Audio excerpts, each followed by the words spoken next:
Alors, l'écran fait partie de la réalité. Donc moi, je ne séparerai pas aussi nettement les jeux sur écran et les jeux dans la réalité, parce que l'écran n'est jamais qu'un média. C'est un espace intermédiaire qui vous donne accès à une réalité ludique, en fait, qui alors, à ce moment-là, est médiatisée par l'écran. Alors, tout dépend de ce qu'on va faire de l'écran. Si l'idée de dire, je vais abandonner mon enfant devant un écran et il va se livrer seul à une activité ludique. Ça revient à le mettre seul devant un jeu en lui disant « occupe-toi » et pendant ce temps-là, finalement, laisse-nous tranquille. Le jeu peut être aussi un espace interactif. C'est pour ça, par exemple, que dans les jeux vidéo, lorsqu'ils sont mis en scène dans une ludothèque, et je pense que c'est tout à fait un endroit adapté pour le faire, ils ne peuvent l'être qu'avec un banc à 3 places. On ne peut pas jouer aux jeux vidéo si on n'est pas au moins 3. Mettez 3 enfants devant un écran en train de jouer ensemble à un jeu vidéo, quitte à se passer la manette les uns après les autres, ils vont être dans l'interaction continue les uns avec les autres.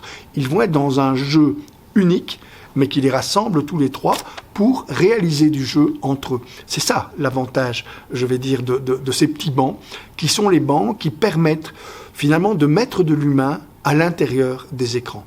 Isoler un enfant devant un écran pour qu'il joue, l'isoler pendant un temps parfois mal régulé, et donc sur ce plan-là, c'est vraiment important de réguler et de favoriser l'autorégulation par l'enfant de son rapport aux écrans, c'est tout à fait différent que de le mettre devant un écran qui devient un écran utilisé collectivement par un groupe d'enfants comme support ludique, comme support de leur jeu.